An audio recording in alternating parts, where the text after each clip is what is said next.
30 years ago, my wife and I purchased a liquor license, and we had the liquor store up and running by Christmas. We put our heart and soul in it. And then, lo and behold, I get a knock on my door one night. I'm at the house. My wife's down at the liquor store working, and it was Kevin Weeks and Whitey Bulger at the door, and I didn't know what the hell do they want. He said, "You got a problem?" I said, "What problem?" He's, "Listen, we were hired to kill you." I'm like, "What?" He said, "You got to understand, the other liquor stores they hired us to kill you." I just couldn't believe it. I didn't know what to even think. I was dumbfounded. Actually, I froze. But what we're gonna do instead of that, we're gonna become your partners. I said, "No, you're not becoming my partners." And then Bulger's and he's just staring at me and just grinding his teeth like, "You don't understand. We're taking the fucking liquor store." I was like, "It's not for sale." He said, "I'll fucking kill you. I'll stab you and then I'll kill you." I'm like, holy Jesus. And then they pulled out a gun. I was like, oh, fuck. They picked up my kid, daughter's year. He said it would be terrible for this kid to grow up without a father. I was like, and I melted. Nothing you can do. Ever since that day, I've never been the same. I couldn't protect my own children. As a man, that just took me away. And I'm not over it yet. I won't be over, and maybe I'll never get over it, but I surely can't wait to get in front of that court on that stand and testify against that. 30 years ago, he scared me to death. He don't scare me to death no more. After 16 years, the FBI finally has its man. Boston mob boss James Whitey Bulger was captured in Southern California, along with his longtime girlfriend, Catherine Elizabeth Gregg. The 83-year-old is accused of drug trafficking, extortion, and murder, all while working as an FBI informant. He was on the lam for 16 years. I never committed a crime in 16 years. I was with Catherine. My whole life changed when I was with her. I turned and become very, very human, I guess you'd say it. And I loved the woman intensely. When I was captured, I told them, a few people, I says, well, let Catherine go. I'll plead guilty to all crimes, any crime. I says, innocent or guilty. You can execute me, you can give me life sentence, you can do whatever you want. But I want her to be free. And I meant it. And I mean it today. If they said me plead guilty and we'll let her go free and shut your mouth, I would do it.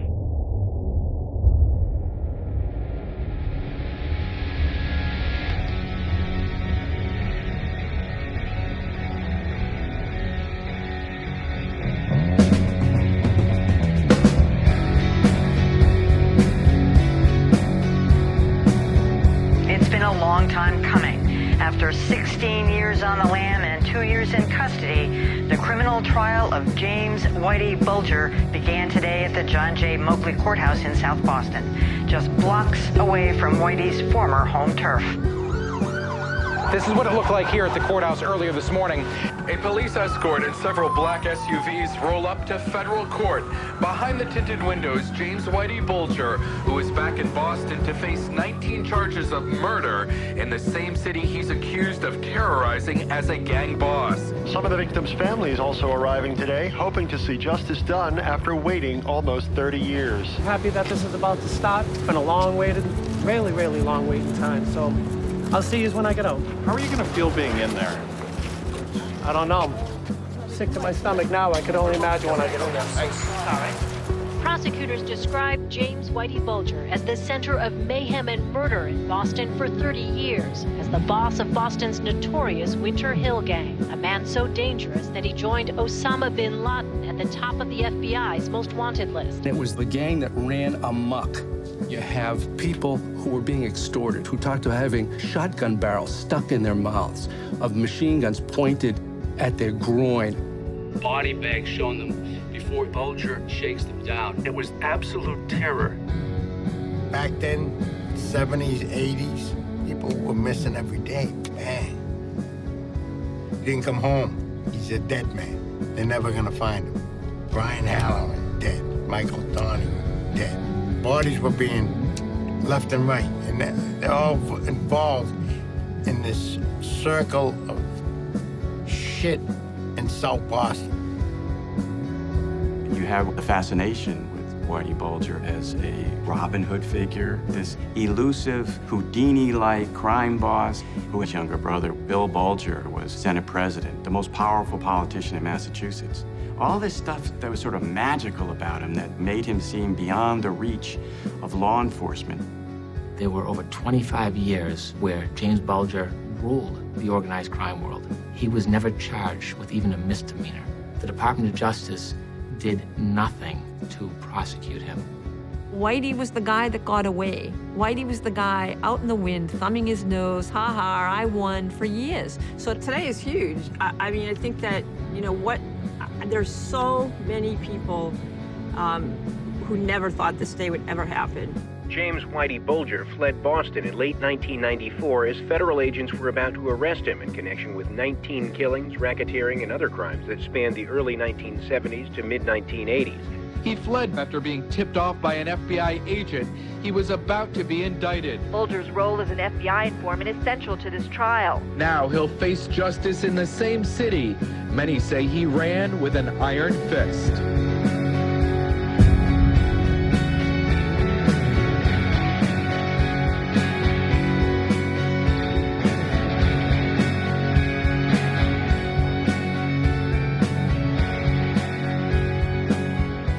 I'll be honest with you. I have today's date, June 12th, but lately I couldn't, past few days, I couldn't tell you what, and it's to God's truth, I couldn't tell you if it was Sunday, Monday, Friday. How come? My head's been so twisted over all this, you know, it's like surreal. You know, it's happening. Whitey killed my sister. She was looked upon as a good person. She'd come in the room and she'd light it up. Hey, you know, everybody, you know, he had no right to take her life. And they took her teeth out and her hands and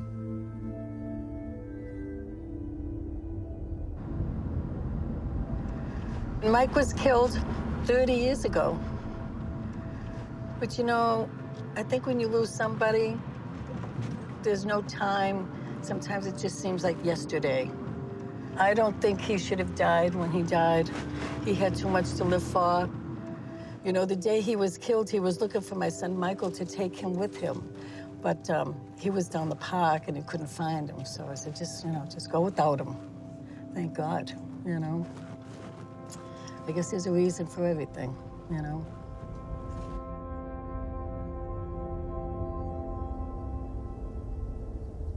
Did you get a haircut?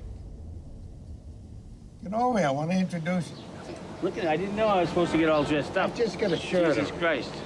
Today, I feel fantastic. Well, 30 years ago, they tormented me, and it's been a 30 years of torment, and now it's coming to an end. Thank God he's behind bars. My father always told me that good will always triumph over evil, even if it takes a long time. And that's just what I'm here for. We don't forget. No. You know what I mean? I'm telling you, every night. The only kind of comfort I get through this is talking with him. I thought, you know, me and Steve meet every morning, just about every morning for coffee. That's why Steve and I have something in common, this psychotic individual. We're gonna bring justice. It has to be done. Finally, payback. As nervous I am, exciting, the adrenaline's pumping. I can't believe I'm finally here. I finally get to talk. I'll have my day and my time.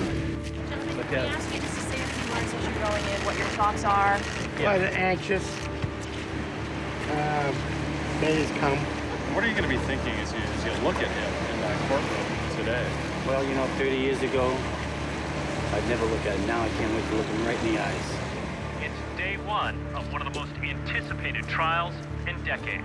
Cameras should have been allowed in the courtroom. Obviously, in federal court, they are not allowed. For the people of Boston, this case is about justice, it is about redemption, it is about retribution. Opening statements in the trial of James Whitey Bulger. Assistant U.S. Attorney Brian Kelly telling jurors he did the dirty work himself because he was a hands-on killer who ran amok in the city of Boston for almost 30 years. Bulger was deeply involved in the distribution of drugs in the South Boston area. Bulger was one of the biggest informants in Boston. Bulger routinely met with FBI agent John Connolly and gave him information to protect himself or get the competitive edge that he wanted. He then showed the jury pictures of each of the 19 people investigators say Bulger killed. They described victims, former friends, associates, girlfriends, all killed and buried in secret graves. Some relatives in court listening choked up when they heard that. The government ending its opening statements by slowly, dramatically reading off the names of the 19 alleged murder victims. Bucky Barrett, Roger Wheeler, Brian Halloran, Michael Donahue, John Callahan, Deborah Davis, and Deborah Hussey. This is not a traditional murder case. It's a racketeering charge, and within the racketeering charge, there are multiple predicate crimes that we have to prove. We have to prove at least 2 of them, and Bulger is charged with 33 separate predicate crimes, 19 separate murders, multiple extortions, drug dealing, gambling, and of those, we have to prove at least 2 beyond a reasonable doubt, and we have to prove that Bulger was part of this criminal enterprise that was committing all these crimes for 30 years. Defense attorney J.W. Carney stunned the courtroom, admitting for the first time that Bulger was involved in drug trafficking. James Bulger was involved in drug dealing. He was involved in bookmaking, loan sharking. These crimes are what he did. But he poked holes in government witnesses. Carney tried to paint a picture of Bulger associates turned government witnesses, John Martirano, Kevin Weeks, and Stephen Flemmi as the real murderers who just pinned their crimes on his client. The defense said all those 3 witnesses' testimony was purchased. They were murderous thugs whose testimony was purchased by sparing them the death penalty, cutting their prison sentence, and offering them all sorts of incentives. Given these 3 individuals, given their backgrounds, given their character, would you believe them beyond a reasonable doubt? Carney denied that Bulger was an informant. The evidence will show that he was never an informant for John Connolly and the FBI. You'll learn the depth of corruption in federal law enforcement that existed during this period. This was how James Bulger was able to never, ever be charged.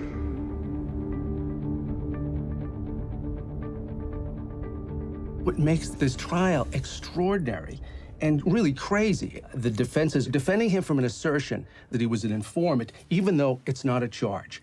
And so what seems crazy is the government has gotten sucked into this as well. They're trying to prove that he is, even though it's totally irrelevant to his guilt or innocence. So it's not about guilt or innocence in this trial. It's about his legacy of wanting to establish he wasn't a tout, a rat, an informant, whatever you want to call it.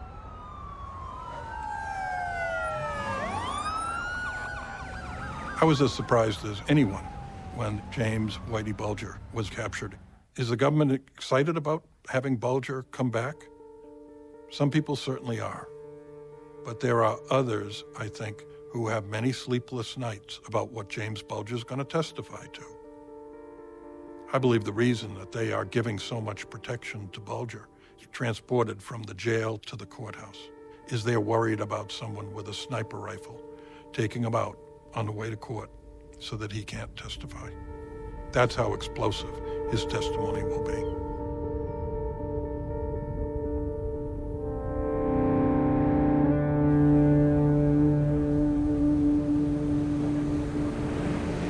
This is Whitey's world. If you go from Squantum, where he lived with Kathy, it's basically 6 miles if you drive it up to Castle Island over there. That's Southie, where he did most of his crime. He murdered people there, he buried people there, and he went to sleep there. So that's his world. I spent much of my childhood in South Boston, and even as a kid, I knew Whitey Bulger ran the show here. But Whitey was very lucky. In the 1960s, there was an Irish gang war, and over 60 people were killed. But Whitey was in prison, so he missed all that. He would have had a high chance of being a victim of that violence. When he got out of prison, Whitey went to Howie Winter, who was the leader of the Winter Hill Gang, the preeminent non-mafia gang in this region. And he said to Howie, "We gotta stop the war in Southie. Too many people are dying, we're losing money." Howie was very impressed by Whitey. And one of the things that impressed him most was that Whitey had done time in Alcatraz. Now, you know, for you and me, you know, we'd like to hand in our resume and say, see, I went to Stanford, I got my MBA at Wharton. But in that milieu, if you're a wise guy, you say, oh, you went to Alcatraz. And Howie said that Whitey came across as a guy that could be a leader. So Howie mediates the end of the war with a rival gang in South Boston called the Mullins, in which the Mullins actually are about to prevail. And the Mullins guys think, you know, they're about to get the lion's share of everything.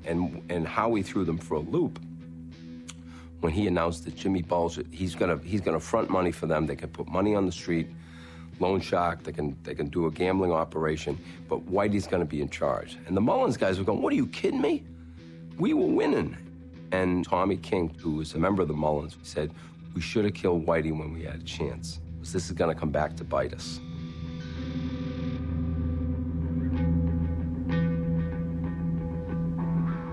Southie was great growing up. Everybody knew everyone. Everyone watched out for everybody. It was great. You know, we didn't have a lot, but we had a lot of fun with what we had. My brothers both went to college. They went to Harvard, so I was the only male at home. I knew how to fight, and that was kind of handy, so I started working different bars bouncing, and I ended up at Triple O's. It's a neighborhood bar. It was kind of a rough bar, and that's where I met Jim Bulger and Steve Flemmi. I was 18 at the time. Jim was like an older brother. He was guiding me through the minefield and stuff, and teaching me a lot as I went. When I first started working with them, I started out small, you know, and just, you know, beating people up, and little by little take baby steps, you know, from gambling, loan sharking, you know, to extortions and stuff, and doing extortions with Jim Bulger and stuff, and I was making a lot of money. But the moment that everything changed for me, the moment my life changed is when I was involved in the first murder. It was a double homicide. So then I knew there was, you know, I was in and there was no getting out. So I decided, well, if I'm gonna do this, I'm gonna do it right. I'm gonna be the best at it that I can.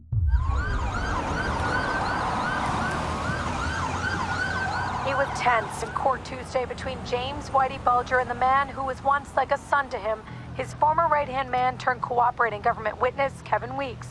Weeks was one of the government's star eyewitnesses. As Bulger's mob enforcer, Kevin Weeks says he buried the bodies, moved the guns, and collected the cash, which bookmakers and businessmen paid to stay in business. Weeks calmly and coldly testified he watched James Bulger brutally murder Deborah Hussey, John McIntyre, and Arthur Bucky Barrett. Jim Bulger stepped out with the machine gun. He was put in a chair, tied with chains. As he walked down the stairs, Jim Bulger shot him in the back of the head. He was strangled. He was just gagging and vomiting. Jim Bulger asked if he wanted one on the head, and the kid said, yes, please, and shot him in the head. There, Jim had her, strangled him around the neck. He's got his legs wrapped around her. Her lips turned blue, face, the eyes rolled up in the head and everything. Stevie Flemmi says she's not dead. He wraps a cord around her neck, puts a stick in it, starts twisting. Teeth were pulled, and she's buried in the basement floor.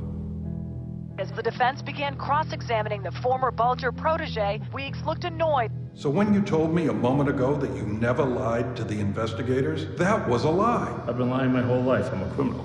The tension reached a boiling point when defense attorney Jay Carney asked Weeks... You were concerned that you would be viewed as a rat. No one calls you a rat? No one says to my face. No one's ever said to me, you know? I said, maybe behind my back. What would you do if they said it to you? We'll go outside, just the two of us. You say it to my face and see what I do to you. And he looked at me, he goes, physical? And I says, yeah, I'll hurt you. You know, I mean, he asked a question. I gave him an honest answer. But the best was yet to come as Carney asked how the killings bother Weeks. The court transcript reads, because we killed people that were rats, and I had the biggest rat right next to me. Bulger then said, you suck. Weeks fired back, expletive you, okay? Bulger gets in the last shot, expletive you too.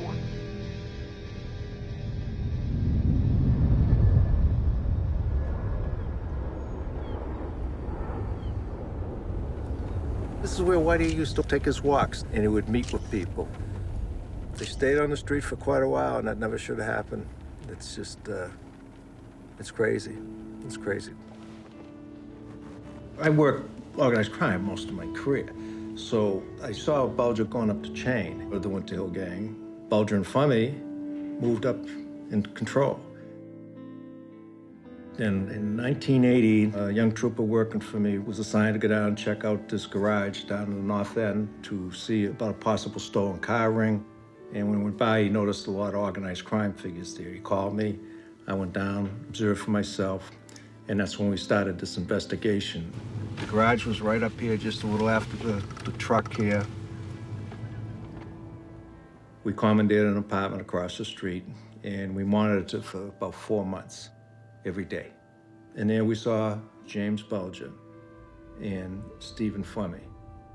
Anybody who was anybody in organized crime in New England came here to this garage. People who were paying rent, protection money, people who were in the shit, let's say.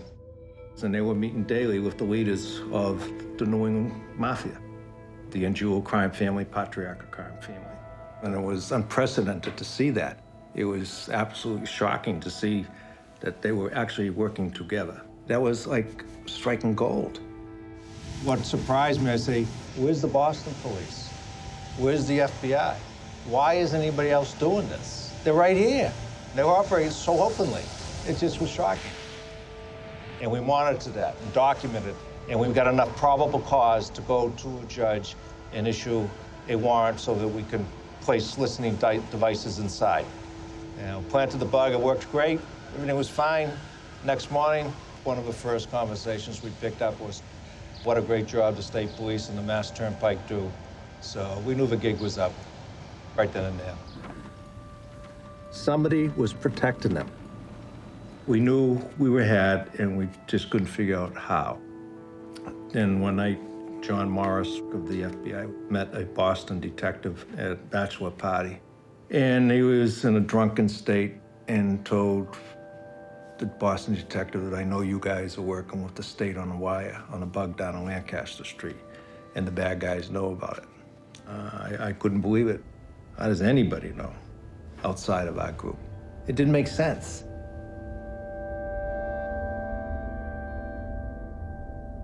James Whitey Bulger's relationship with the FBI will be the focus of testimony this morning.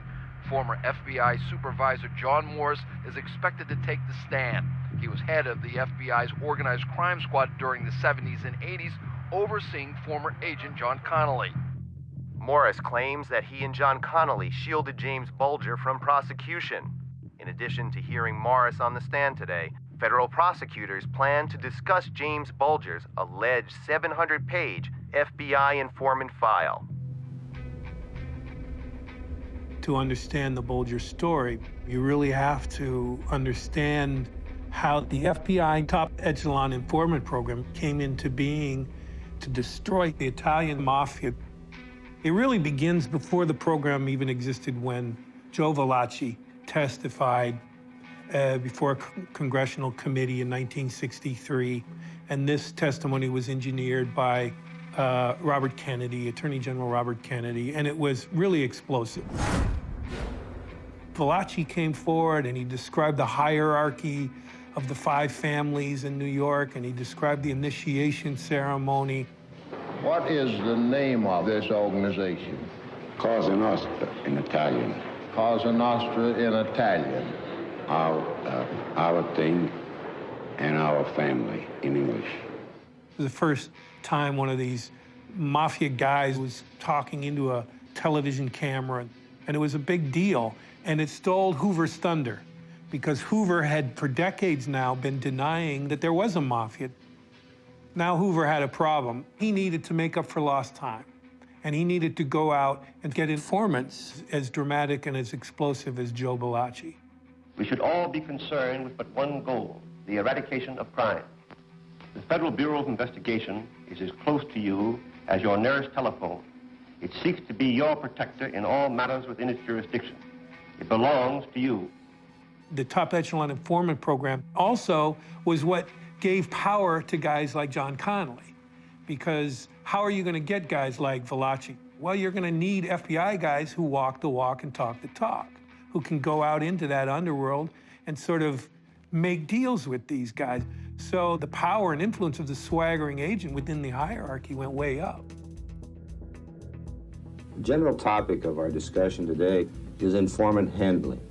And with me today is John Connolly, a 15-year veteran of the FBI. How do you go about developing individuals for recruitment or targeting as a informant for the Bureau? In the case of organized crime type people, you probably wouldn't want to target a boss, for instance. You'd want someone perhaps close to the level of criminal activity, but not necessarily involved. When John Connolly was a boy, he lived in Southie in the same housing project with the Bulgers. And he was in awe of Whitey, who was a teenage thug with the platinum striking hair and the amazing Hollywood good looks. So John Connolly, given his history as a son of Southie, his connection to the Bulger family, he succeeded in forging what has since been called an unholy alliance with Whitey Bulger. Remember, these are our most important assets that we have. Informants. I mean, they're the name of the game. You're going to get friendly with them and you're going to like them, but you never can forget who you work for.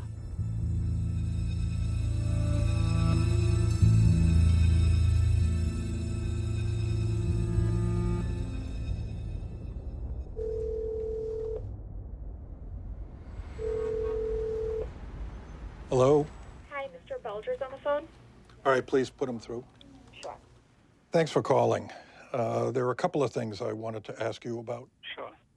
The first is that you've told me since the very first day I met you that you've never been an informant. That's correct. Does that mean you've never been an informant in your entire life? Never. As a teenager, I took many a beating at the police stations, and I never cracked. As a bank robber, I was captured. I pled guilty to free the girlfriend that I was with, and I got a 20-year prison sentence, first offender. In prison, I was part of an escape plot. The plot fell apart. One of the guys gave my name. I told him, I don't know what you're talking about. I spent months in the hole, naked, and the whole thing. I went through a lot there, and after 4 months for punishment, they sent me to Alcatraz. And that was it. I never cracked. In the Boston FBI, no way. I met John Connolly, who was a Southie guy, Irish Catholic like myself. You know, it's friendship. Geez, if I ever hear anything, I'll tip you off, give you a heads up. And then I told him, all right, John. I says, I'll see you. You can let me know. I'd appreciate it. And that's how it got started. This isn't really a typical criminal trial. James Bulger knows that by following the strategy he has directed us to do, he will be found guilty, and he's going to die behind the walls of a prison. But for Jim, it doesn't matter. He's at the end of his life. He doesn't know if he'll live till the end of the trial, never mind till the end of the year. But for him, it's like it's his last opportunity to tell people that he was never an informant, that our federal government is more corrupt in law enforcement than anyone ever imagined. Even to this day in this trial, it's corrupt. And he wants people to know it. There's a lot of things that we need to dispel. The fact that Jim wasn't an informant. I mean, the local thinking is that absolutely he was an informant. Everybody talks about it, books are written about it. Until you actually go through everything and look at it to make your own independent assessment, you can't have an opinion. So getting involved in this case, I had an opportunity that I don't think anybody in the public does, is I get to see the files that the government had to suggest that he was an informant. I thought that there was some things about the file that was so suspicious that I wanted to look into it in depth. And so I sat down with Daryl and I asked her to come up with an independent assessment whether or not she thought there was any legitimacy to the files. Of course, I was eager to start the project and see what I could find, but I was also a bit skeptical. I mean, just looking at the file when it was handed to me, I thought, how could that possibly be fictitious? It's 700 pages and it looks very official, so it seems like it had to be solid. But slowly, I found a lot of strange repetition in the file. What I've done is created tabs on every page where I found alternate sources for the information. And we learned that John Connolly was pilfering through files, and Connolly took specific information from these sources and placed it into Mr. Bulger's file. These alternate sources comes from wiretaps, it comes from phone calls, news articles, public information, FBI memorandums, and the majority of the information comes from other informant files. A top echelon file is supposed to be filled with singular, unique information that can lead to a prosecution. And just based on the patterns that I found, looking at other alternate sources, is just not consistent with someone who was providing unique information. Like this first page of his file from May 29th, 1981, the tip reads that 1544 advised that the mafia whacked out a guy several weeks ago. He's in the trunk of a car. It doesn't tell who whacked out the guy. It doesn't tell what guy was whacked out. It doesn't tell where the car is. There's no substantive information in that, and there's no follow-up in the entire file. You turn, it's actually the last page, June 8th of that same year, the same exact tip shows up. 1544 advised that source heard that the outfit people whacked out a guy several weeks ago and left the individual in the trunk. It's vague, there's no details, and it shows up twice in his file. This is not unusual to see reports in one informant's file that's similar to reports in other informants' file. If a crime occurs, a law enforcement agency surveys their informants. They get multiple reports from various informants about the same criminal activity.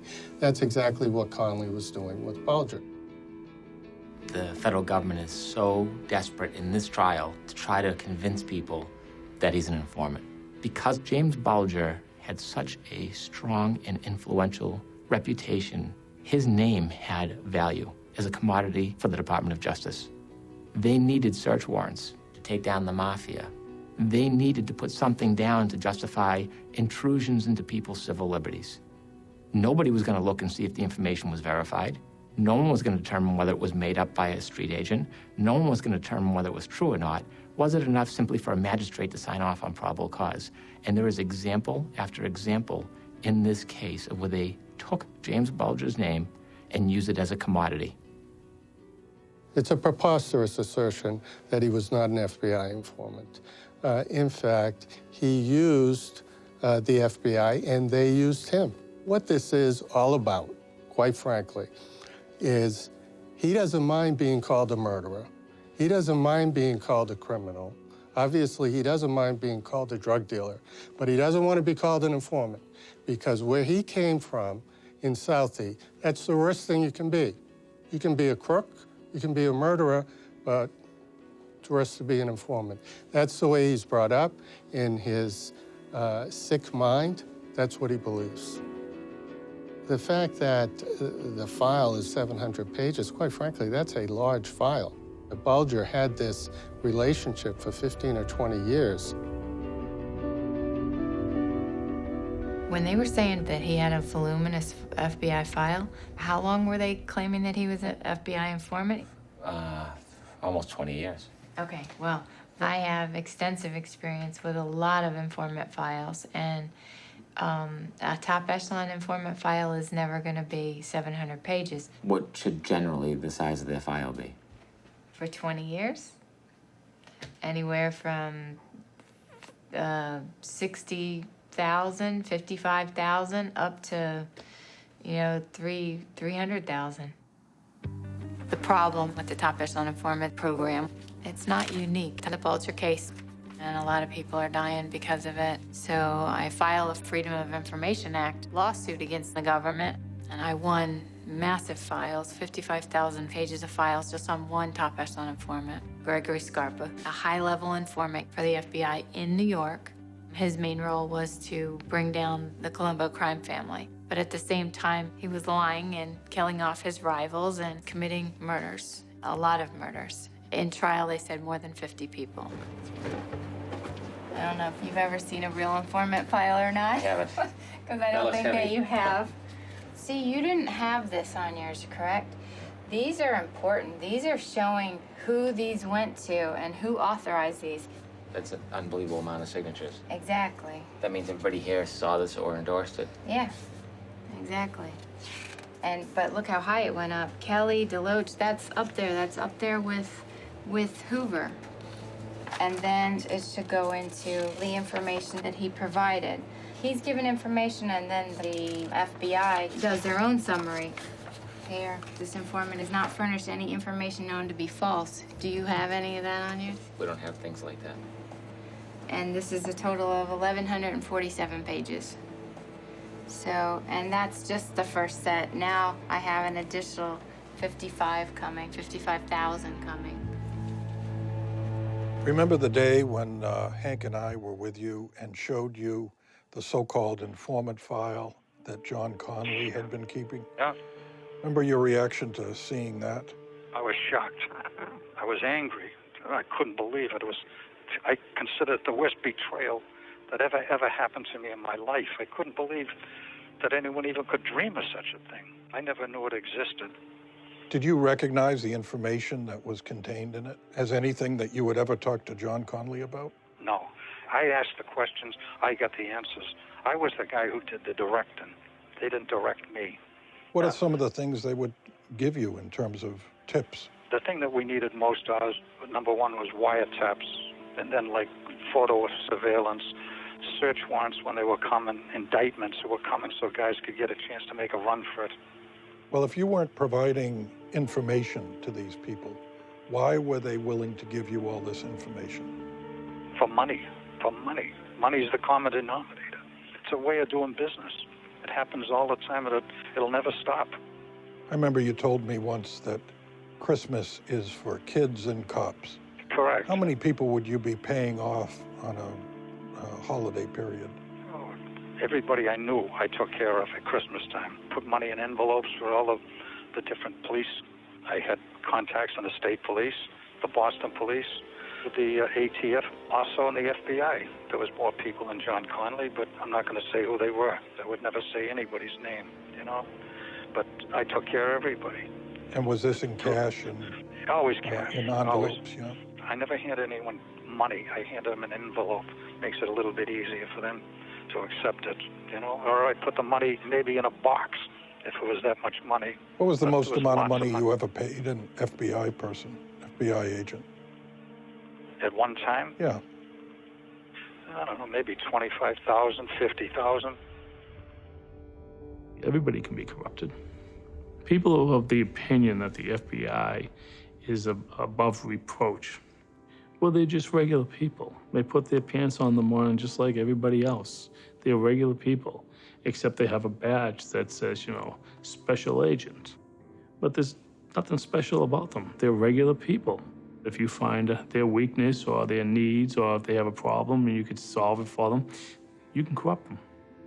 Maybe they like money, maybe they like wine, maybe they like jewelry, you know, trips, whatever. There's always a way to corrupt somebody. During a rapid-fire and sometimes intense cross-examination, disgraced former FBI supervisor John Morris admitted taking thousands in cash from Bulger. Mr. Morris, you were Mr. Bulger's paid FBI informant, weren't you? That's not correct. He did give me money, but I was not his paid informant. Gave you money? Yes. Gave you gifts? Yes. You got a case of wine, didn't you? From Mr. Conley in the basement of the federal office. That's correct. Did you throw it away? No, I kept it.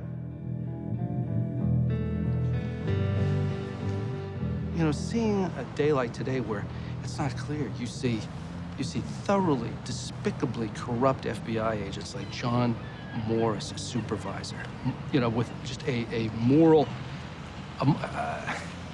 I mean, he was a moral coward. And you see him, and you see Connolly taking advantage of him in all his weakness to bring him in to the group. You see that, and you see what was allowed. And so the real story here is that our government enabled killers to run free in this city. You know, Bulger used to wake up in South Boston, and from South Boston, you can look across, and he would say, I own that town. And he really did, and he owned it because he was allowed to turn the Federal Bureau of Investigation into the Bulger Bureau of Investigation. He put his tentacles into the Bureau, and he turned it into something that worked for him. And it was because they were all crazed about getting the mafia that they enabled the Irish Godfather to run the show here. And he was far more dangerous than the Italians.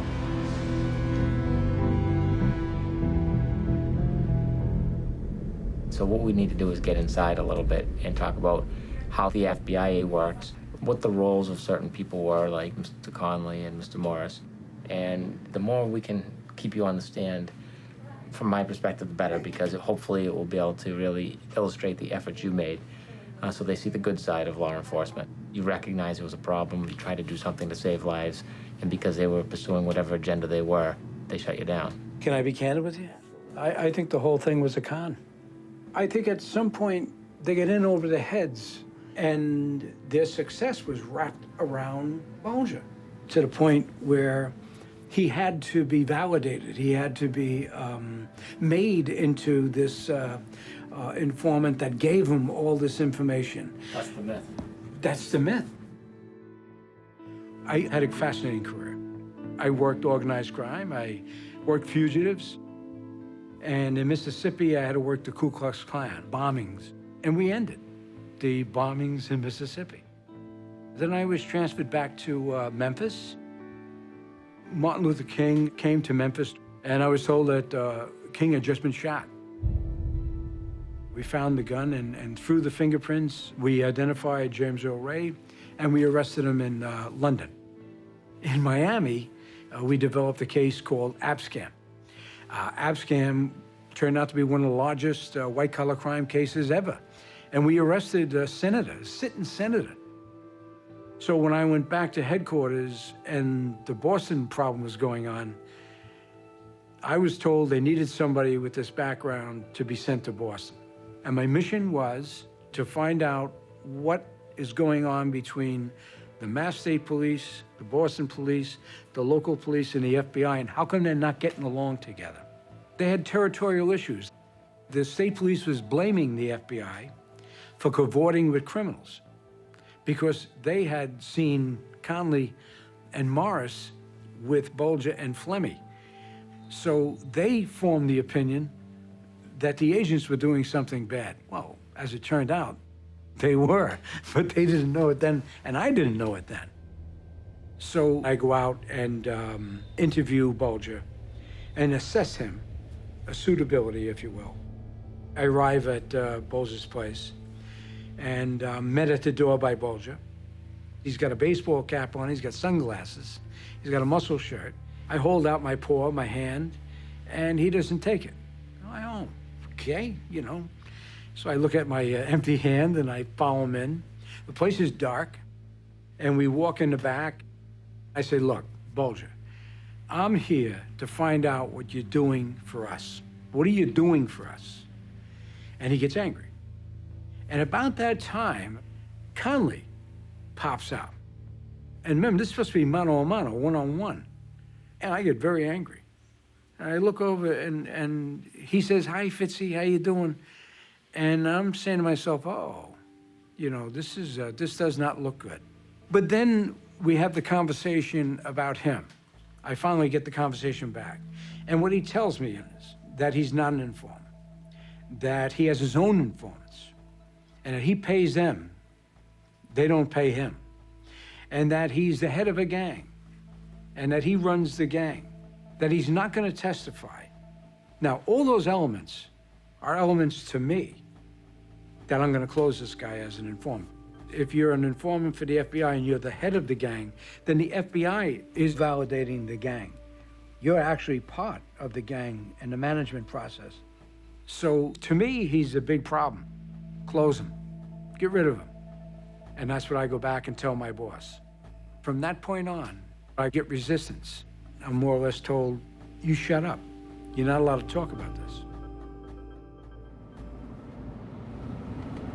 I was a very young reporter, but I had covered this huge mafia trial in Boston. It was the biggest ever. It was, the FBI had planted a bug in the North End headquarters of a guy named Jerry Angiulo. He was the underboss of the mafia and ran everything in Boston. And he and his brothers, the whole hierarchy, went on trial. It was an 8-month trial. And there was all this evidence of murders and corruption. And they had tapes of Jerry Angiulo bragging about murders. But they also had him talking about, I have a couple of guys that will do anything for us, named Whitey and Stevie. They'll kill anyone we ask them to.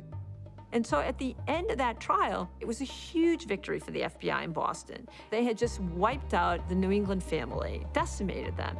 Yesterday, a federal grand jury sitting at Boston returned a 20-count indictment charging 7 individuals, including Gennaro Angiulo. The Boston FBI, they were heroes. And John Conley was at the heart of that. He was the guy with the most informants, the most top echelon informants. So as the mafia is being decimated, stepping into the vacuum are Whitey Bulger and Steve Fleming. And I'm asking the New England Strike Force leader, Jerry O'Sullivan, why aren't you going after Whitey and Stevie? You've already done the mafia repeatedly. What about these guys? And the answer is, oh, well, they're not the threat that, you know, the mafia is. The mafia is an international organization. Whitey's this local hoodlum. We're the New England Organized Crime Strike Force. We go after the big guys. Well, Whitey was becoming the big fish.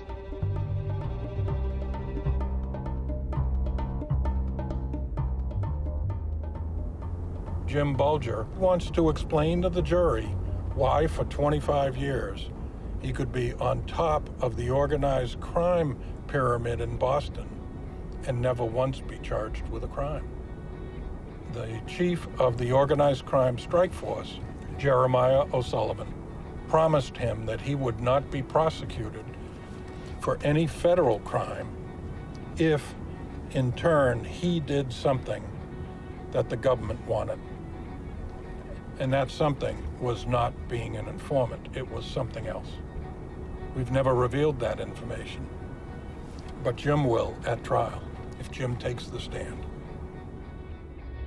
I had met secretly with a high official in the federal strike force, Jerry O'Sullivan, United States Attorney. He was concerned that someone was going to kill him.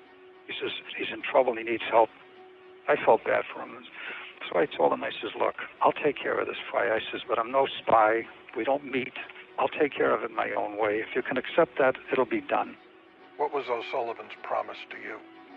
His promise to me was this. He says, listen, Whitey, he says, I feel better. I'm under your umbrella of protection. You're under mine. He says, any federal crimes or anything like that, don't worry about it. He says, I'll always be in your corner from this point on.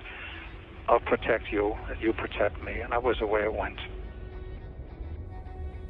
Bulger claims that he had saved Jeremiah T. O'Sullivan from imminent danger, presumably from mafia retaliation for Jeremiah O'Sullivan's pursuit of the mafia and bringing it down, and that his deal with Jeremiah T. O'Sullivan was a personal one, and he was going to protect O'Sullivan in return for being granted immunity for crimes past and future.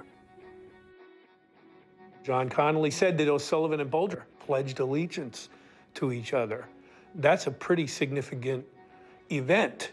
An event, by the way, that was never mentioned or even alluded to in this trial. The government didn't want it to be, because then you would have this very ironic situation of the U.S. Attorney's Office in Boston, the very office that is currently prosecuting Whitey Bulger, had some kind of corrupt relationship with Whitey Bulger that they're not being totally forthcoming about.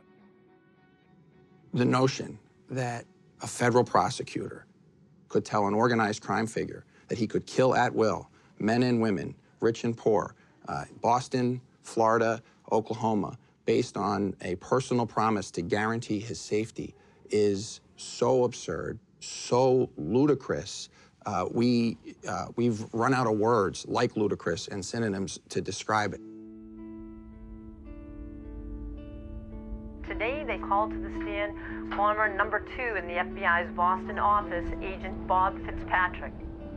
Kind of upset over the fact that this whole case is predicated on, you know, a bunch of people I tried to put in jail.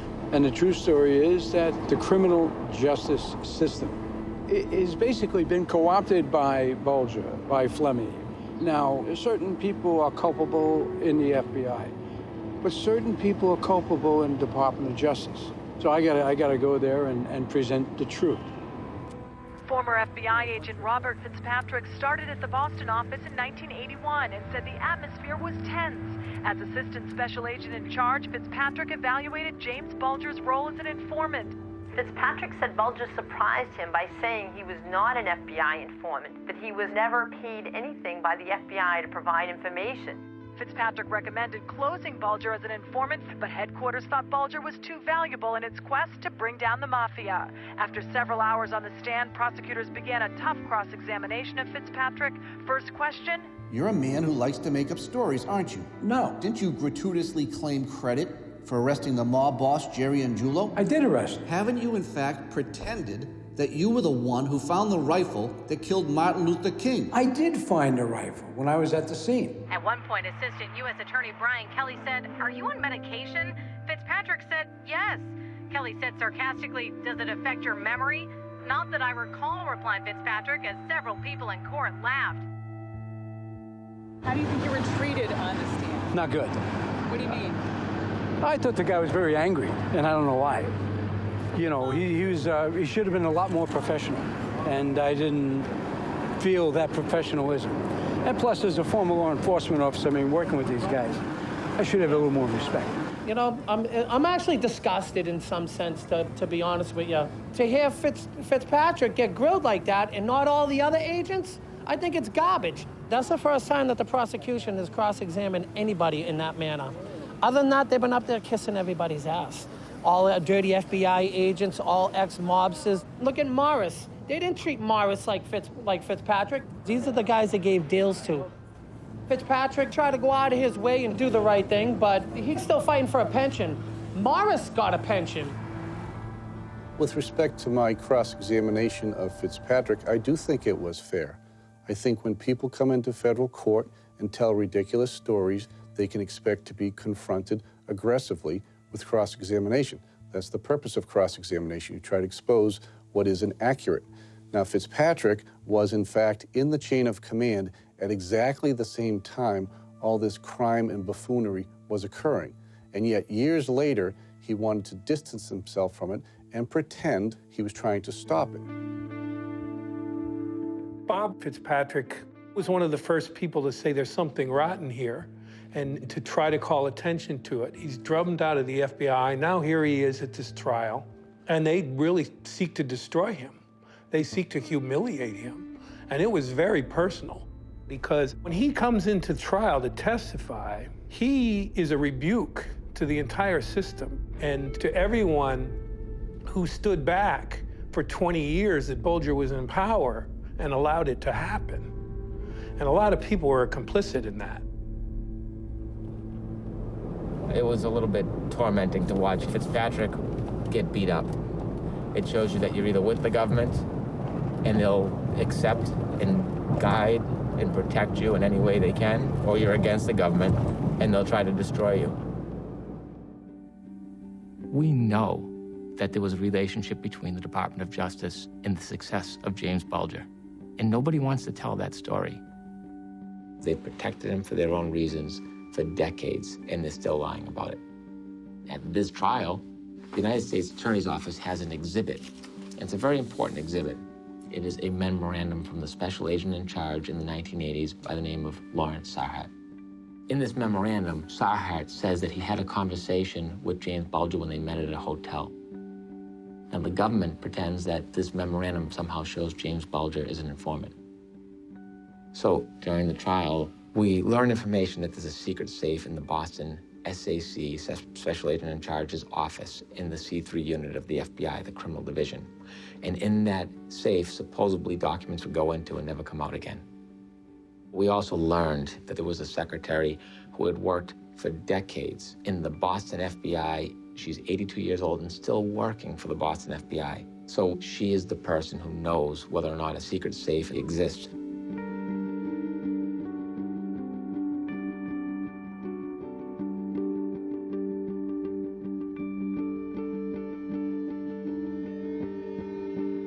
When we called this secretary as a witness, mysteriously new documents appeared.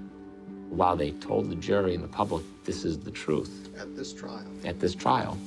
What we learned when we called the secretary is there were other documents that existed. The same exact memo that the government introduced at this trial from the same person, an exact copy of it, we learned that the memo was not complete because there's an observation section. Mr. Sarhat says, "I am not certain that I am convinced the informant is telling the full story of his involvement. consideration should be given to closing him and making him a target. So what did they do with this information? Well, the government at this trial leaves that part out until we expose it. What else did they do with the information back in 1980? Well, we'd learned from the secretary exactly what they did with that information. The actual memorandum that was given to her, she put in an envelope by direction of Mr. Sarhat and put in the safe. And it says, strictly eyes only. Nobody other than the special agent in charge should see it. And anytime a new special agent in charge would come in and take the place of an old one who was resigning or moving on, she would tell them about this document in the safe, and it stayed in that safe for generations of special agents in charge when they took each other's spot. And one special agent in charge said, get rid of this or we'll all get fired. What could be so terrible about this document that they would lose their job? That James Bulger was an informant? Would that be so terrible everybody would get fired? Or that they knew he wasn't an informant? They knew that he should have been targeted and he was being protected.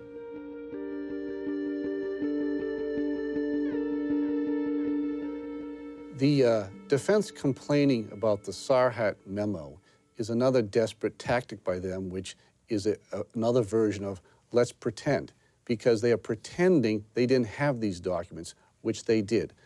There's nothing sinister about it. It was disclosed.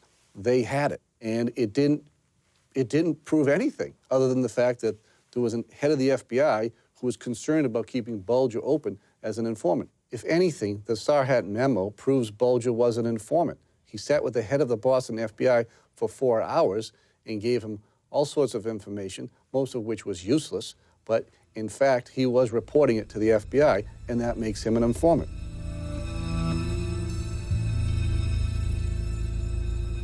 The latest twist in the trial of James Whitey Bulger. On Tuesday, Stephen Rakes was dropped from the witness list. Rakes had been set to testify, but prosecutors told him he was no longer needed to take the stand. 30 years of torment, and now it's coming to an end. Hello. No, I haven't been able to get... I'm going by his house later because I haven't been able to get a hold of him or anything. Yeah, he's probably beside himself about it. They took him off the witness list. I tried calling him after court, and his phone went right to voicemail.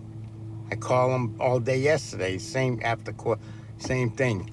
So I'm gonna go over. I figured give him a little time to cool down. Yeah. Yeah. Where? I don't know. What was the body described like? That's him. That's him. Motherfucker. I'm going by his house right now. Yeah, I'll call you right back. He's dead. He's dead? Yeah. What? What? What happened? They found him on the side of the road in Lincoln.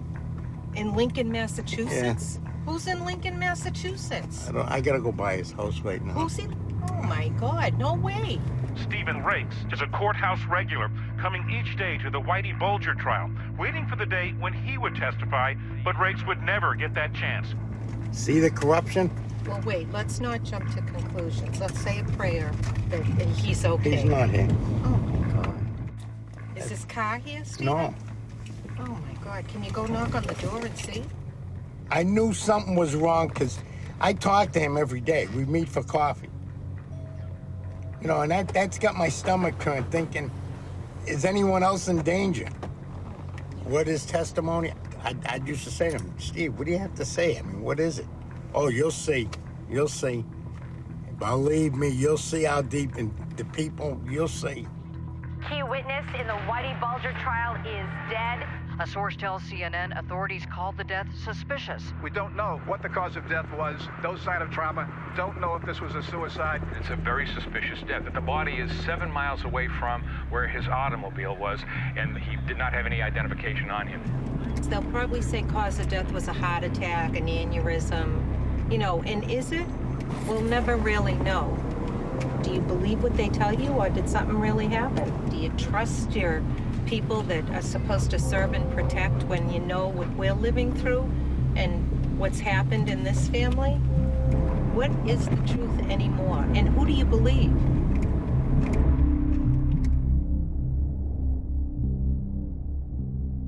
Sometimes, I wish this never happened, this life. Because all the hurt, I've had a lot of hurt, Joe. I can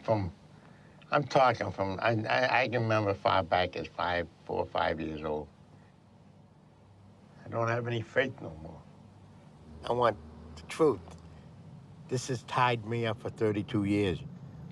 They say, ease your pain. And honestly, Joe, and I gotta tell you this, and I say it with my throat, I'd kill this cocksucker if they ever let him go free, and I'd tell the judge that. And I wouldn't give a fuck about going away for it. This prick here is never gonna run free because I mean it, I'd take him out.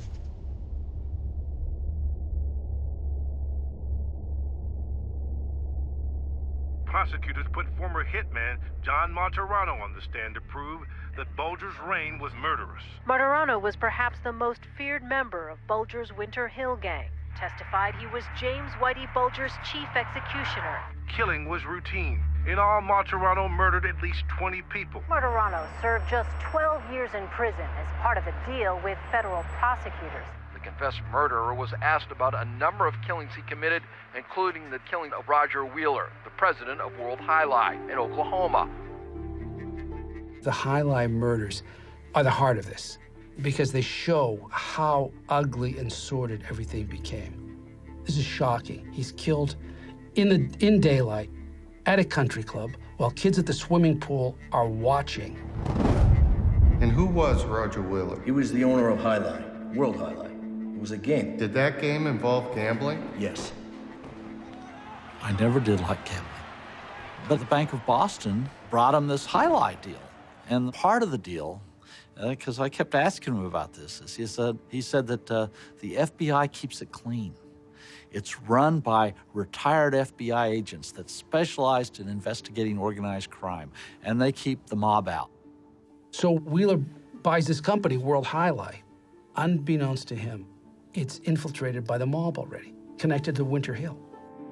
The World High Lie hired John Callahan, a friend of Johnny Martirano, as a president, and they had H. Paul Rico, head of security. Rico was a corrupt ex-FBI agent, and he had relationships with Winter Hill. Callahan is actually the architect who first brought the scheme forward with Rico to kill Wheeler and then go to his widow and buy the World High Lie. They would be the owners. And then money was going to be kicked back to Winter Hill. Paul Rico reached out to the people back up here that he was involved with before. Callahan, he asked me to take out Roger Wheeler. What was your reaction to that? I couldn't do that without everybody else on board. And when you said you had to get everybody else on board, who did you mean? Whitey and Stevie. They said they were on board. Whatever they could do to help, they'd help. In the end of it, Johnny Martirano shot Wheeler in the head.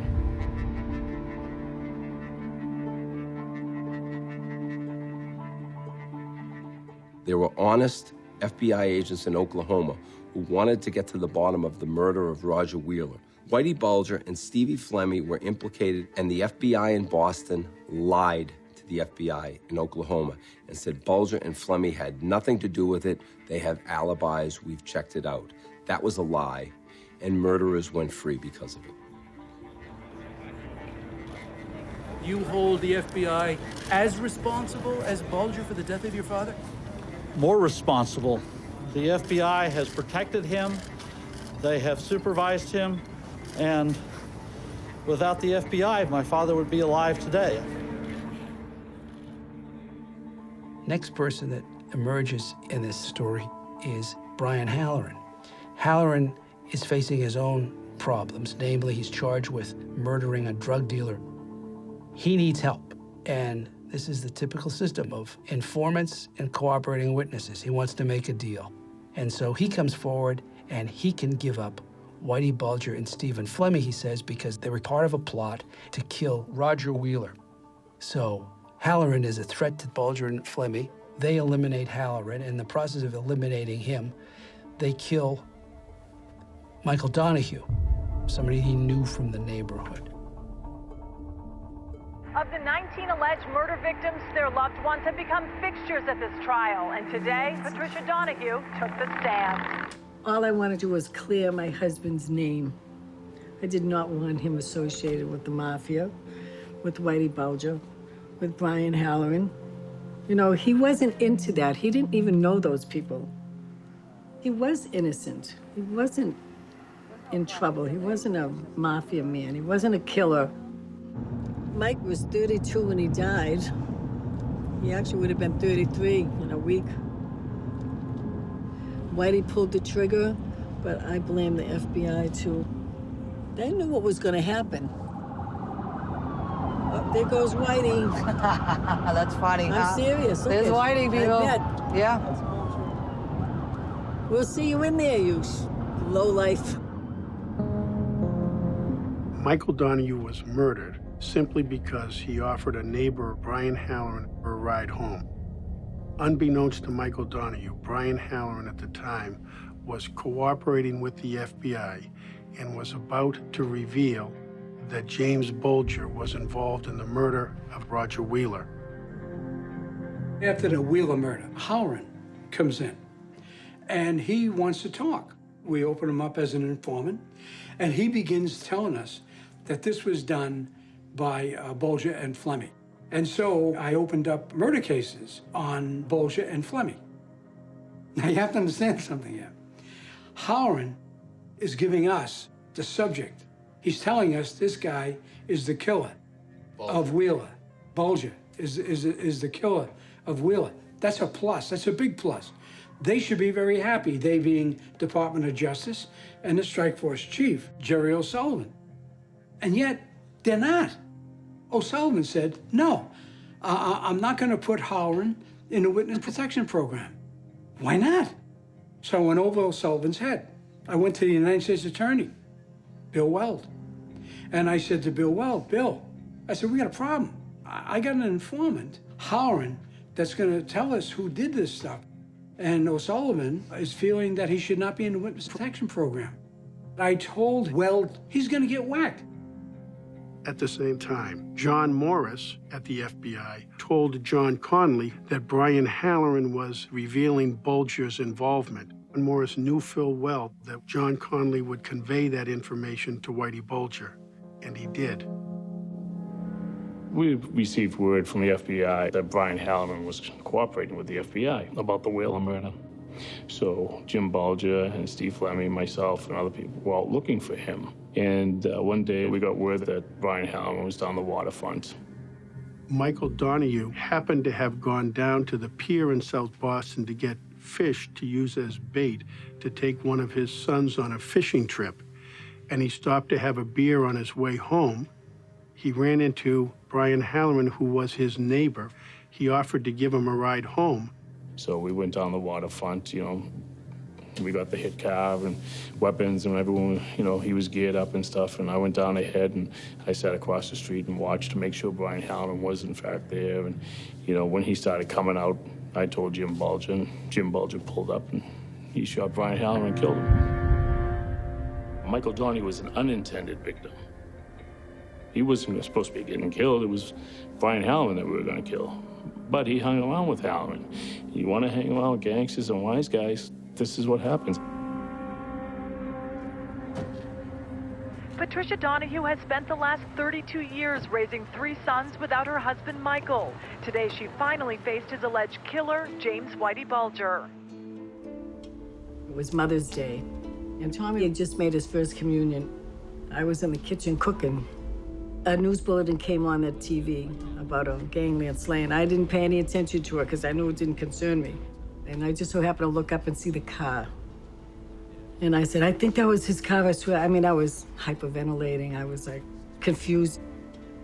I'm thinking, oh my God, where is he? I need to be with him. I don't want him to die alone. I have so much stuff I want to say to him, you know? And nobody came until 10 o'clock that night. So when they took me to the hospital finally, he had already passed. Within days of the killing, FBI agents that came to my house and harassed me, accused me of having an affair with my husband's friend that was staying with us from out of town. I mean, I was like, what? For months, they used to sit outside my salon, you know. They'd sit outside the house and I'd say, how you doing? Have you found out any more information on my husband? No, nothing yet. And the whole time they knew. And I was devastated because I did not think that the government was like that. You know, you think you know them and you find out they're not who you think they are. Bulger and Flemmy are suspects. Now, not only in the Wheeler murder, but in the Halloran and Donahue murders. And nothing happens. The FBI decides to look for John Callahan. We need to question John Callahan. He's the other guy who was also implicated in the murder of Roger Wheeler. They're hunting for him to question him, and then he's murdered. Again, nothing happens. The FBI in Boston, who did they send out to question Bulger and Flemmy? John Conley, their handler, because we know he's objective, right? The FBI, they haven't been on our side since the day they killed my father. It took them 4.5 hours to come to my house to tell my mother, whether my father was dead or alive. They covered up the murder of my father, helped pretty much set it up. It's shameful. It's shameful. I think the FBI is worse than the mafia. They're the most organized crime family on the planet, who can do whatever they want, change the laws when they want, and they're not to be screwed with, to be honest with you. We've seen that firsthand. Tell us what it was like to be on the stand today and look into Whitey Bulger's eyes. Well, I looked right at him, but of course he wouldn't look at me. So as far as I'm concerned, he's a coward. He can kill people and not look the victims in the face. That's a coward. That's a coward. You've been saying you're getting more answers from his defense team. I am. And then Jay Carney comes up and he asks some questions that are really meant to benefit Whitey. Does that put you in a strange position? The questions that Connie was asking my mother, those are questions the government should be asking my mother. Did you notice the government stood up and blocked every question that I asked? They don't want us to know anything. It was blunt right there. Connie was asking questions to help us, and we were getting blocked by the prosecution. Where do we go here, folks? In the early 90s, when Fred and I first started working on this case, it was strange to us, to say the least, that this individual, Bulger, had been allowed to run amok in the city of Boston for so long. We suspected, as did many other people in law enforcement, that Bulger had some relationship with the FBI that he was using to prevent prosecution of himself. It was in that atmosphere that we began the case and targeted him. And we worked with Tom Foley, also Tom Duffy from the state police. We're very savvy investigators. So what we decided to do was follow the money, and what we started targeting was a bottom line bookmaker with some of the informants that we had. We put up a bunch of wiretaps, and we started climbing up these bookmakers' organizations. We went from low to mid, up to the high level bookmaker, until we actually had the highest level, where that bookmaker was doing the handoff to Bulger and Flemmy as far as payments go. It took Brian and I about 4 or 5 years to get there. By 1995, we had our first racketeering indictment. Back then, Fred took a lot of hits over the years, and he had the courage to go up against the system. Brian Kelly, too. There was many right inside the U.S. Attorney's Office that were in denial, didn't want to see this come forward. And he said, well, we're going to wait, and we'll do a joint investigation with the FBI. And I knew at that time that this was another stall tactic. And I told them that, I said, okay, that's where you want to go, but the state police's position publicly will be, you had the opportunity to indict him and you didn't indict him. So they went back and had another huddle with the U.S. attorney, and they came back and they said, okay, the indictment, we will indict him. But they insisted that the FBI participate in the arrest. So the state police targeted Flemmy. The FBI said they'll take Bulger. And that one night on January 5th, we found Flemmy. And we arrested him on the streets of Boston. And we arrested, almost that same weekend, John Martirano down in Florida. And we notified the FBI, okay, grab Bulger. And that was the end of that. They never had Bulger, didn't know where he was. And it was 16 years later before we saw James Whitey Bulger again.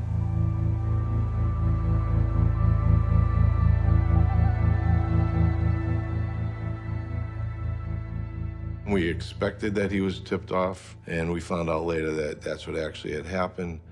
One of the FBI agents in Boston told John Connolly that the indictments were coming down, and he passed the information along to Bulger.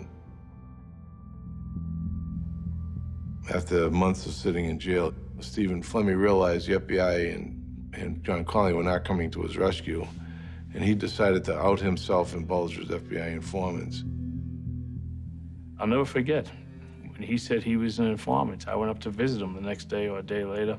I said to him, I go, Steve, he was an informant. I said, you've been giving everybody up. And he said to me, he says, why should I do another day all the information I've given them people? I looked at him. Now I'm like, okay, what's his next step? Who's he got left to give up? And he looked at me. He said, well, we never said anything about you. So I was on the phone talking to him. He threw the glass. I took the phone, I hung it up, and I stood up. And I looked at him. I says, you couldn't say anything about me. I says, everything I did with you. I says, you couldn't give me up without giving yourself up. Did you have any idea that Fleming was an informant until he revealed it in a court hearing in 1999? I didn't know that Stevie did that. I had no idea. And when I heard it, I was shocked. I mean, Stevie was like my brother. I mean, I was so close to him. He fooled me, he fooled the mafia, he fooled Johnny, everybody. I mean, I was shocked. I never believed he would ever do anything like that. Did you ever have an instance where Stevie provided some information in your presence? One time, John Connolly asked him a question, and Stevie answered it. He gave a name. When I heard that, I brought the thing to a close, and then I told Stevie, come on, let's go. And I started hollering at him as we went down the stairs. I told him, what the fuck did you do that for? I says, we're paying, we're not saying. We're buying, we're not selling. When Stephen Fleming came out and said he was an informant and was granted immunity, the government wanted to shut him up. And John Connolly made the mistake of coming in and taking Steve Fleming's side and saying, we did give him immunity. The entire DOJ did it. You knew we were doing it. That's what you told us to do. You paid us to do it. You gave us bonuses to do it. At that point, the federal government was either going to have to expose all the corruptness in the federal government, all the murders, or they have to say that John Connolly's a liar. John wouldn't play ball with the prosecutors. They then focused on John. Oh, okay, you want to play ball with us? We'll show you. And they then started looking at John and made a case against John. The government decided that the person they really need to get is Connolly. That's the case they're trying to make. So John Martirano, who had never met John Connolly, never met him, goes to them and says, I can link John Connolly to the Wheeler murder, and I can link John Connolly to the Callahan murder.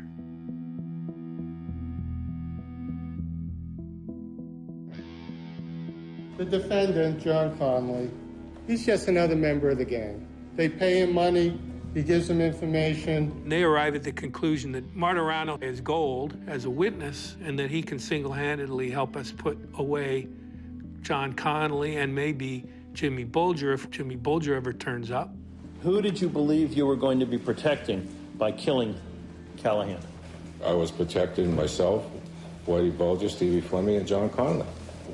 They need John Connolly to be the scapegoat. They've got to have Connolly as the corrupt agent. And with respect to all of what went on in Boston, with respect to the top echelon informant program, they have to have someone to blame. Why are you prosecuting Connolly for the Callahan murder? When you know the killer, it's Martirano, the guy who actually pulled the trigger, for Pete's sake. But they convicted John Connolly, and then he was sentenced for 40 years. Martirano's plea agreement has been roundly criticized for good reason. Most people think he should have gotten more than 12 years, and we're no exception to that view. He is, in fact, a ruthless killer. But at the time, we had no evidence of his killing. And when he pled guilty, he not only got more time, but he also led to a series of events. He made cooperation fashionable. Mr. Weeks, if you'll come forward, please, then. I was arrested November 17th, 99. And they were telling me what it came down to, make it really quick and simple, is that it's a race. It's either you or Stevie. You're gonna get the last seat on the bus.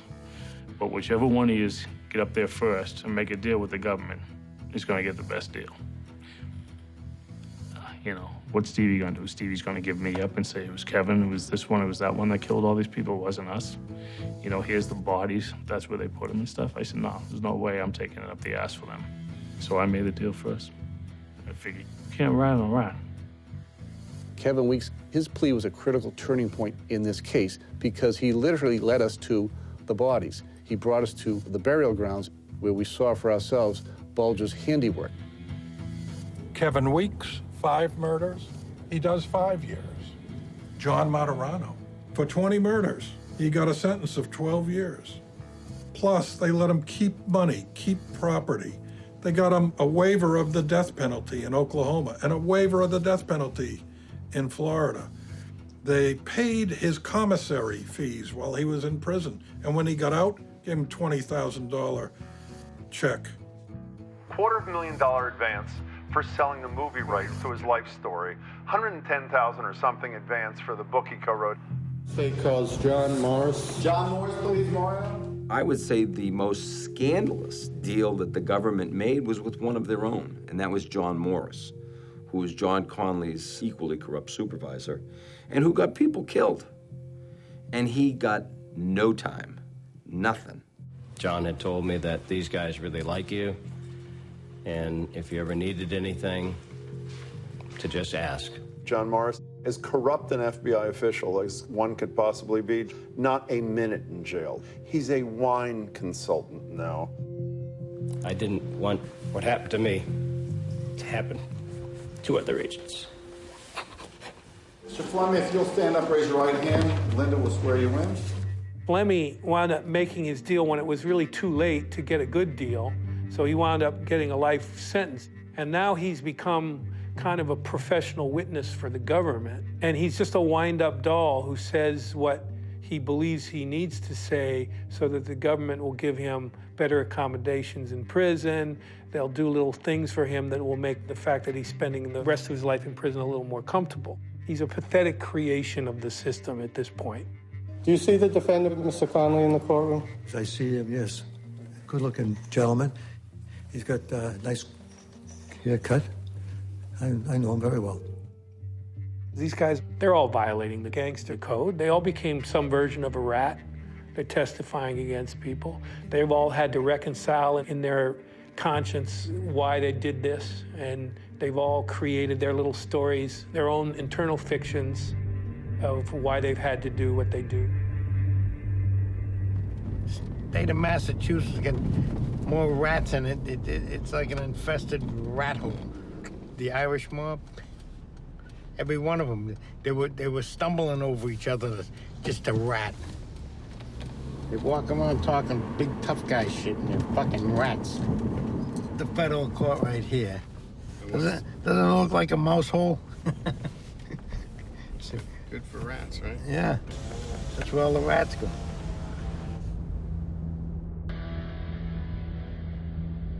It was a tense reunion, 18 years in the making. Finally, James Whitey Bulger and his partner, Stephen the Rifleman Fleming, were reunited as Fleming took the stand against Bulger. Stephen Fleming is considered to be the most critical witness in this case. In rapid-fire succession, Fleming described Bulger's alleged role in a string of killings during the 1970s when both men were leaders of the Winter Hill Gang. Fleming is under pressure. They're talking about women. Bulger is charged with strangling Deborah Hussey and Debbie Davis. The defense is trying to suggest, in fact, it was Fleming. Hank Brennan grilled the government witness on his sexual relationship with his then-girlfriend's teenage daughter, Deborah Hussey. Fleming said Deborah Hussey turned into a drug user and an embarrassment, so they had to kill her. At Bulger's trial Friday, Fleming said Bulger murdered Fleming's girlfriend, Deborah Davis, after the two men decided she knew too much. Fleming claims Bulger decided Davis had to be killed. I couldn't do it, Fleming testified. He said Bulger said, "I'll take care of it, I'll do it." He grabbed her around the throat and strangled her. My sister Debbie, she dated Steve Flemmy for over 9 years. He gave her cars, apartments, furniture, jewelry, but he would never give her cash. You know, he'd give her $5, $10 a day, and cheap prick. She loved him. She did love him. But at one point, she wanted to get married. She wanted kids. My sister wanted kids. You know, it was just rocky road from then on. She said, I'm leaving Steve. And I think Whitey would have taken that as a threat. You know, her taking secrets or whatever with her. Flemmy became more and more defensive and more resistant to the questions as Hank Brennan just cut into him. Were you combining the two different versions in your testimony in front of this jury to make amends for your inconsistencies, Mr. Flemmy? No, it was just probably an inadvertent mistake on my part. Another inadvertent mistake on this case? Flemmy is a well-rehearsed witness now because he's testified in 3 trials and 3 civil proceedings. In one court, he says that Bulger strangled her with a rope. In another proceeding, he said he strangled her with his hands. And then in a third proceeding, he said he thought that Bulger had her in a headlock. So at the end of the day, the inconsistencies, yes, they're there, but do they stop Bulger from being convicted? It certainly does not look like that is significant enough to do that. 2 of the charges against you, Jim, are that you were involved in the murder of Deborah Hussey and Debbie Davis.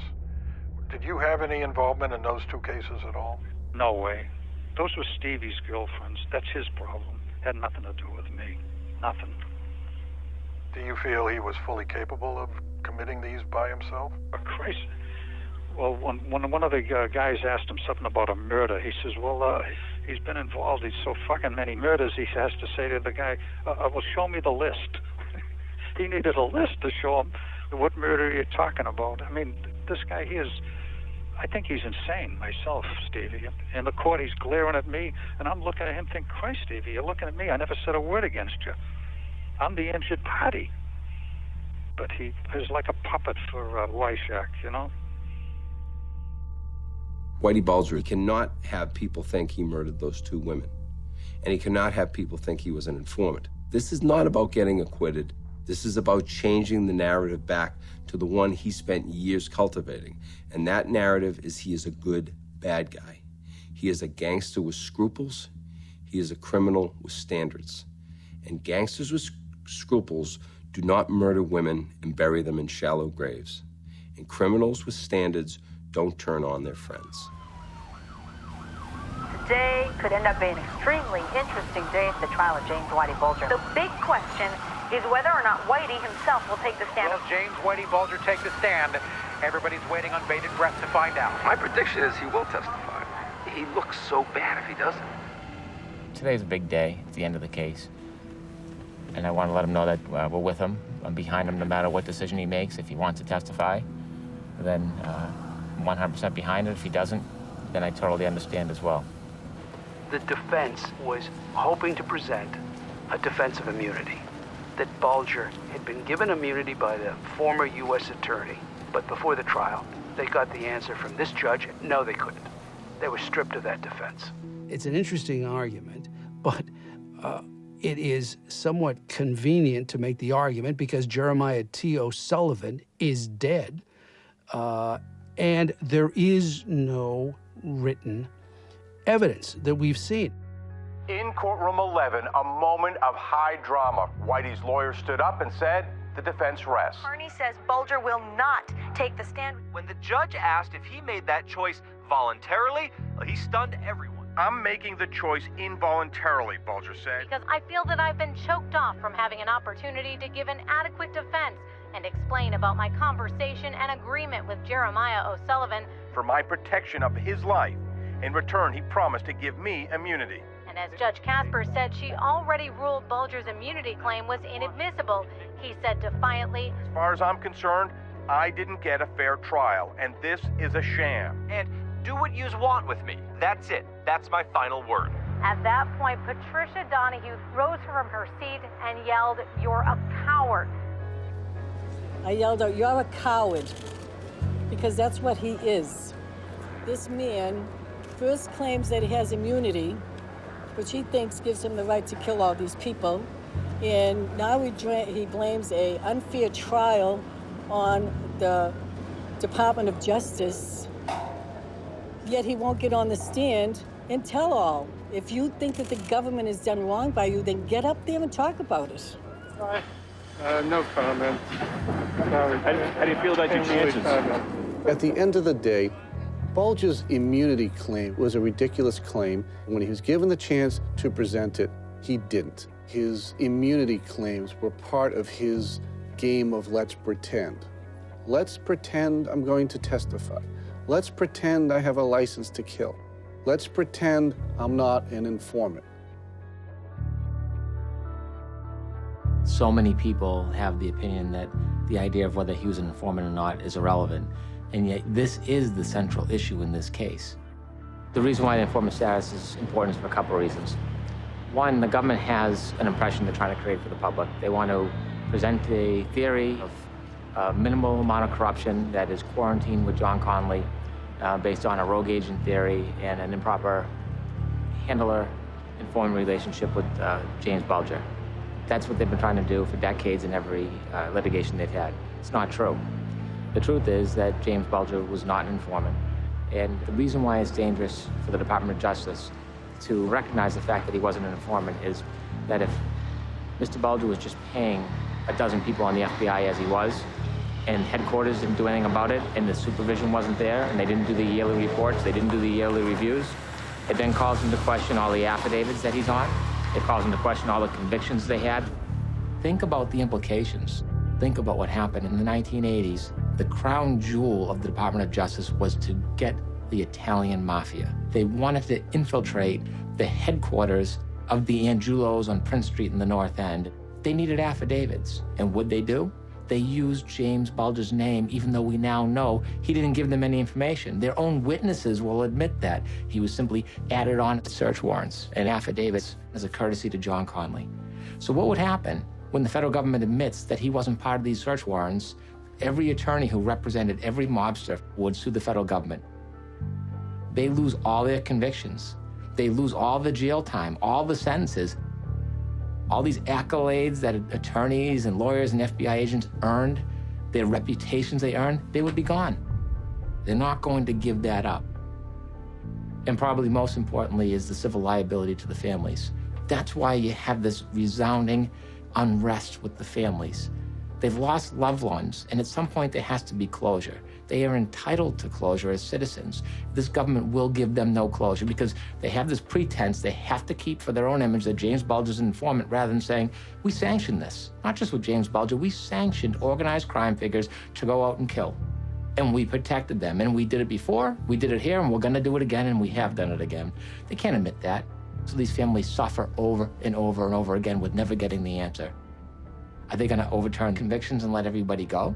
Are they going to be civilly liable for their lies? Are they going to prosecute themselves? It's never going to happen.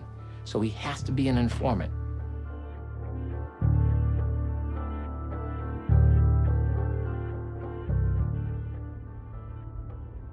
Prosecutors and defense attorneys for Boston mobster James Whitey Bulger get their last chances today to try to persuade jurors in Bulger's murder and racketeering trial. WBUR's David Boeri joins us this morning. Good morning. Good morning, Deb. Okay, now both sides get 3 hours to sum up their cases. What are they going to do with all that time? An extraordinary amount of time, that's for sure. And as a matter of fact, the government said it needed more time. James Bulger is one of the most vicious, violent, and calculating criminals ever to walk the streets of Boston. It doesn't matter whether or not Mr. Bulger was an FBI informant. Whether he's an FBI informant or not, he's guilty of murder. There are 3 witnesses to the murders: Martirano, Weeks, Flemmi. What I submit to you is the critical issue in this case. Whether you can believe Martirano, Weeks, and Flemmi beyond a reasonable doubt.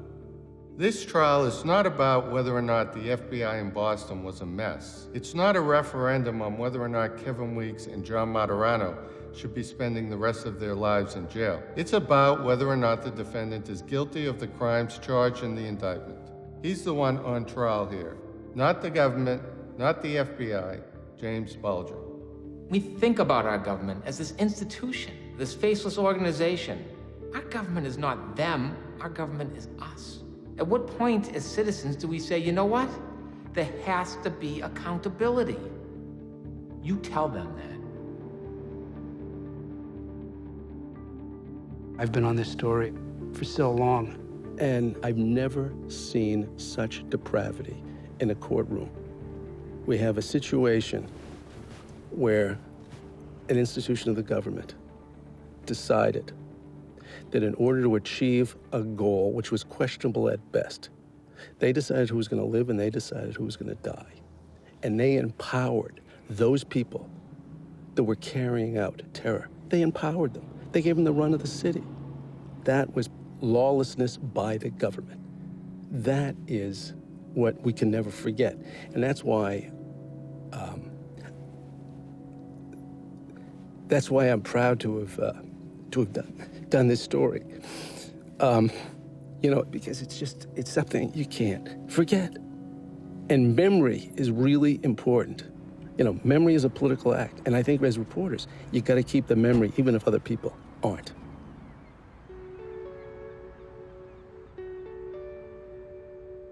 United States versus James J. Bulger is over. This trial has been going on for 2 months. Jury's been deliberating the last 5 days. The jury has made a decision in this case, and we are waiting to see exactly what it is. Whitey Bulger faces possible maximum life in prison. We say the caveat, this man is 83 years of age. Bulger is standing right now in the courtroom as he hears the words, to count 1 for racketeering conspiracy, guilty. For count 2, we're just waiting here for word out of the courtroom that it is a guilty verdict as well on count 2. Now, within the second one were all of these acts. That include all of the acts of murder. Racketeering Act number 1, that was not proven. For Racketeering Act number 2, we're hearing that is not proved. Racketeering Act number 3, not proved. Number 4, not proved. 5, not proved. Narcotics distribution conspiracy. That is proved. The extortion of Stephen Stippo Rakes and Julie Rakes. People have been waiting on this. That is proved. The conspiracy to murder Roger Wheeler, proved. The murder of John Callahan is also proved. Next, the murder of Brian Halloran, proved. Then we have the murder of Michael Donahue. Proved. Murder of Deborah Hussey, proved. The next one, very important for Stephen Davis, the murder of Deborah Davis, no finding. Whitey Bulger was convicted on 31 out of 32 counts of racketeering, conspiracy, murder, extortion, and other charges. But the jury found that the government only proved the murders of 11 of Bulger's 19 alleged victims. We don't have the third. All right, let's just do the jury convicted Bulger of, it's 31. They acquitted him of 1 count. With the conviction of James Bulger, we hope that we stand here today to mark the end of an era that was very ugly in Boston's history. As theater, the trial delivered, but ultimately it was a disappointment to me. Those of us journalists, interested parties who've been following the Bulger story for decades had kind of hoped this trial was going to be a final accounting of the Bulger era, of all the things that made Bulger possible. I think it fell far short in that regard. This case let people know that no matter how politically connected one is, or how one may have ins with law enforcement, it doesn't stop us from prosecuting you. And in fact, Bulger's reign of terror was only brought to an end because there were honest members of law enforcement who persisted and who were not deterred by less than honest members of law enforcement. And as a result, an awful and evil man is going to jail for the rest of his life. Jesus Christ almighty, this is baloney, and that's why I says this is a sham trial. I think the feds have the green light. Nobody ever checks on them. The media is not there like they would like the public to believe they are. These reporters are hand-fed stuff from FBI agents, and then they write crime stories. They write books and everything else. They're hand and fist with them. The one thing they all know is it works. It works. It gets convictions. There's no lessons learned. You can't get a fair trial. You can't get a fair hearing. This system here, it isn't going to change. It isn't going to change. It'll never change. Whitey Bulger is a vicious, venal murderer. but he was enabled by the FBI. And the FBI was enabled by the Justice Department. And to this day, the Justice Department, as far as I'm concerned, was engaged in a cover-up to minimize the extent of FBI corruption. There are a dozen guys that you could have made cases against. The idea that John Conley's the only guy convicted in this is a joke. To know that this is how you're treated as an American citizen when FBI agents protect killers and come and take your loved one's life. You could be sitting here. Don't you want to know what really went on? Why they really did it? If everybody told the truth, everything would come together. But everybody fashions things to benefit themselves, which is natural, I guess. But everybody's trying to twist the story a little bit. No one's really going to know the truth until everybody starts telling the truth. That's what it comes down to. People are going to have to come to their own conclusions. You know, there's going to be people out there that believe that Jim Bulger was an informant. There's going to be people on the other side that say he wasn't an informant. People are going to say he didn't murder women. Other people say he did murder women. So the true story will never be known.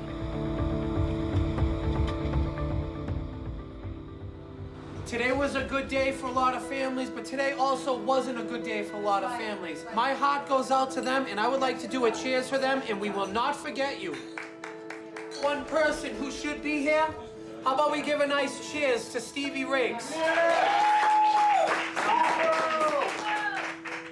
Yes, I hold the FBI responsible. Good God, they protected this man. Now, oh, you know, years later we find out everything that he's been doing and getting away with it. Listen, it takes a village to raise a child. For all the destruction that this Bulger and Fleming done, it would take a battalion to cover it up. So where are they all?